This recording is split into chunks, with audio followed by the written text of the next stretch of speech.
Di antara ayat paling favorit bagi Nabi itu Al-Baqarah ayat 284 sampai 285. Orang yang hafal 3 ayat ini dan biasa berdoa dengan mengawali dengan 3 ayat ini, sepanjang yang dimintakan baik untuknya dunia akhirat, maka cepat akan dikabulkan oleh Allah.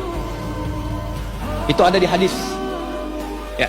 Lillahi ma fis samawati wa ma fil ard. Sampai ayat 286, la yukallifullahu nafsan illa usaha. Sekarang lihat ayat ke-285-nya.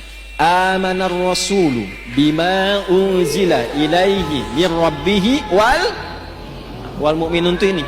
Kullun amana billahi wa malaikatihi wa terus baina ahadim wa qalu. Itu poinnya.